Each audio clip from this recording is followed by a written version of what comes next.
Olá, pessoal, tudo bem com vocês? Eu sou Maria Fernanda, aluna do quinto semestre e atual vice-presidente da LAPED, a nossa Liga de Pediatria. Bem, hoje nós damos início às nossas aulas preparatórias. Nós da LAPED estamos imensamente felizes em poder estarmos realizando o nosso segundo processo. Lembrando que se você não se inscreveu ainda, as nossas inscrições vão até o dia 18/5 e a nossa prova será dia 19. Bem, a nossa aulinha de hoje ela é direcionada para o pessoal do terceiro e do quarto período. Visto isso, a nossa prova do terceiro e do quarto período vai abordar alguns temas, como crescimento e desenvolvimento, alimentação no primeiro ano de vida e o tema imunização.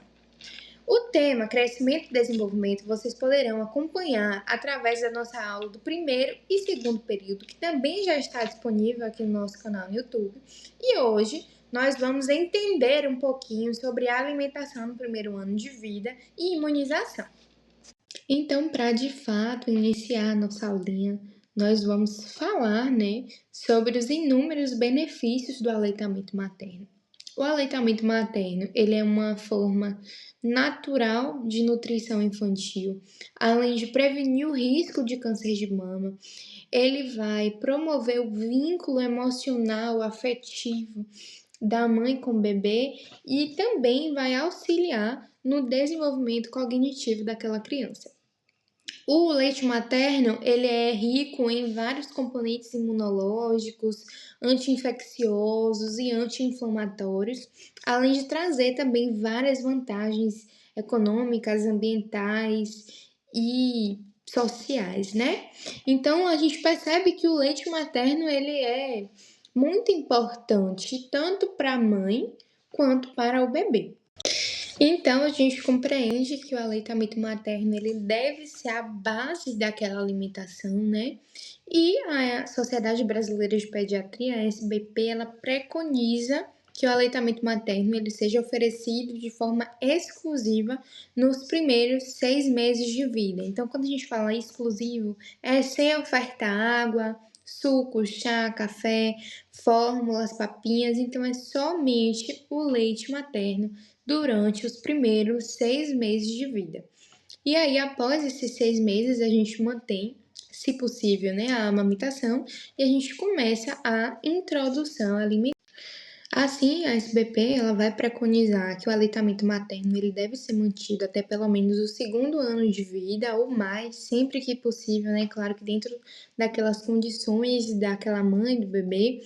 E na impossibilidade do aleitamento natural no primeiro ano de vida, a gente faz a indicação do uso de fórmulas lácteas infantis e a gente não vai considerar adequado a introdução do leite de vaca não modificado. Por quê?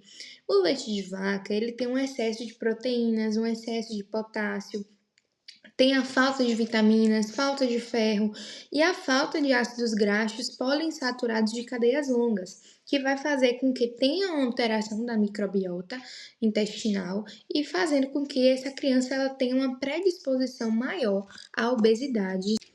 Dessa forma, a Sociedade Brasileira de Pediatria preconiza que a introdução alimentar seja feita a partir dos 6 meses de idade, quando o desenvolvimento neuropsicomotor, o desenvolvimento do sistema digestivo e do sistema renal já estão prontos para receber alimentos não líquidos. Assim, essa introdução ela deve acontecer de forma gradual, por exemplo, a partir do oferecimento de frutas, leguminosas, cereais e também de proteínas. E aí a gente traz aqui para vocês uma tabela que foi retirada do Guia Prático de Alimentação da Criança de 0 a 5 anos, que é uma das referências nossas para a prova de vocês.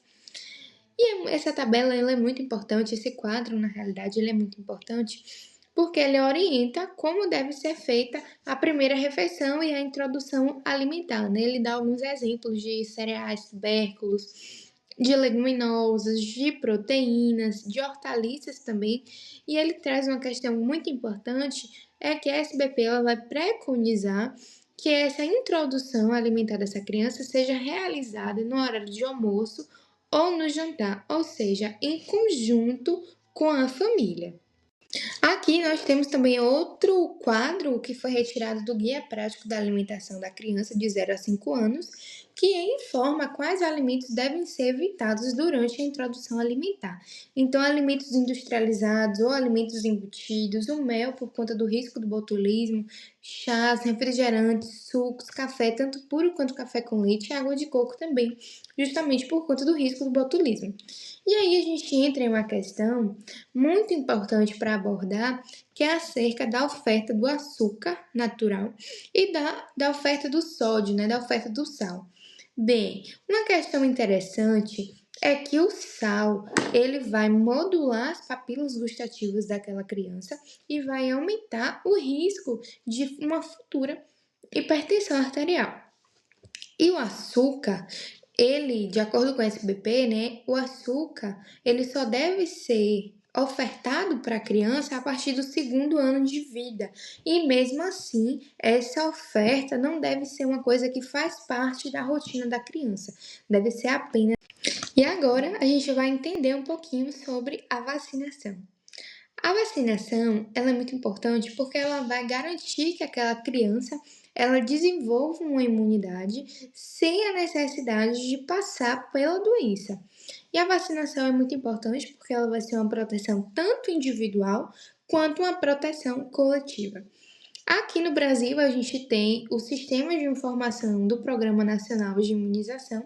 Esse sistema ele vai organizar todas as vacinas que são aplicadas pelo SUS, vai ter um controle justamente daquela cobertura vacinal em tempo real, além de planejar as campanhas e fazer a monitoração, né, de surtos e bloqueios vacinais em áreas de extremo risco.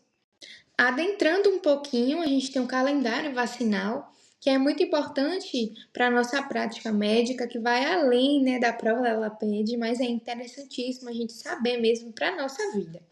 Então, ao nascer, aquele bebê vai tomar a vacina da BCG, que vai justamente prevenir as formas graves da tuberculose, tanto a miliar quanto a meningia, e também vai tomar a vacina da hepatite B, que vai prevenir justamente a hepatite B.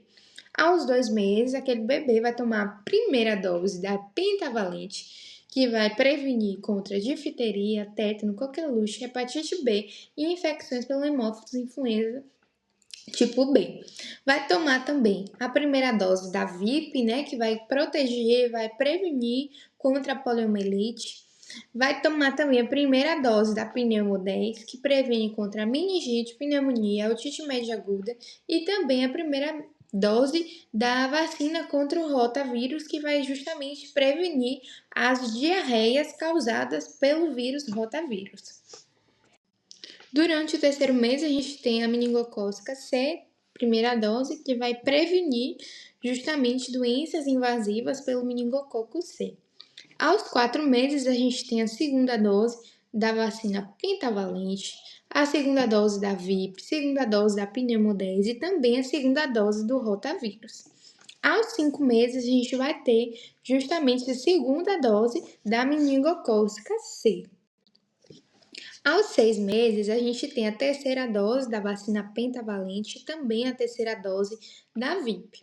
A gente tem a primeira dose, é uma dose anual da influenza, que vai justamente prevenir contra a gripe, né, causada pelo vírus influenza, e a primeira dose da Covid-19. Aos 7 meses, vai ter justamente a segunda dose da Covid-19 e aos 9 meses, a primeira dose contra a febre amarela. Aos 12 meses, a gente tem o reforço da pneumo 10, o reforço da meningocócica C e a gente tem a primeira dose da tríplice viral, que vai justamente prevenir cachumba e rubéola. Outro ponto muito importante para abordarmos são as situações especiais em vacinação, como por exemplo uma mudança ou até mesmo uma viagem para uma região endêmica, como por exemplo uma região endêmica com febre amarela, então a gente tem que verificar a vacinação contra a febre amarela daquele nosso paciente, verificar se já tomou a dose e se tomou precisa de reforço. E é interessante avaliar também para manter aquele calendário vacinal sempre atualizado. Outra situação especial são as questões relacionadas aos surtos, como por exemplo o surto de sarampo, ou até mesmo em campanhas contra o sarampo, que a SBP e o Ministério da Saúde, eles preconizam, né, que a primeira dose da tríplice viral ela seja adiantada e seja tomada ali durante os 9 meses. Outra situação importante, outra situação especial é em relação a uma mordida de um cão. Então, a gente vai classificar se aquele cão é um cão conhecido, se ele é vacinado, qual é o grau daquela mordida, se é uma mordida leve, grave, moderada. Enfim, se for uma mordida leve com o cão conhecido e vacinado, a gente vai lavar aquela ferida com água corrente e com sabão. A gente vai fazer a observação daquele animal por 10 dias e vai administrar a primeira dose da vacina antirrábica. E nesse caso, a gente não vai precisar da imunoglobulina, né? Já se for uma mordida grave, a gente vai também fazer aqueles primeiros procedimentos para lavar aquela ferida. E nesse caso, a gente vai aplicar a vacina antirrábica completa, né? Que são as 5 doses. E também a imunoglobulina antirrábica e fazer a observação daquele animal. Com isso, a nossa aulinha tá chegando ao final. Aqui a gente trouxe as nossas referências, que são as mesmas referências que nós disponibilizamos no Drive para vocês. Então é importante que vocês leiam, estudem para o nosso Procel. E agradecemos imensamente por vocês terem chegado até aqui, terem assistido a nossa aulinha, que é bem rapidinha, uma retomada para dar uma luz para vocês sobre o que estudar para a nossa prova. Ficamos imensamente felizes que vocês tenham se inscrito e quem não se inscreveu, passando para lembrar novamente que a data de inscrição vai até o dia 18/5 e a nossa prova será dia 19/5. É isso, pessoal. Muito obrigada. Um beijo. Até a próxima. Futuros Lapedinhos.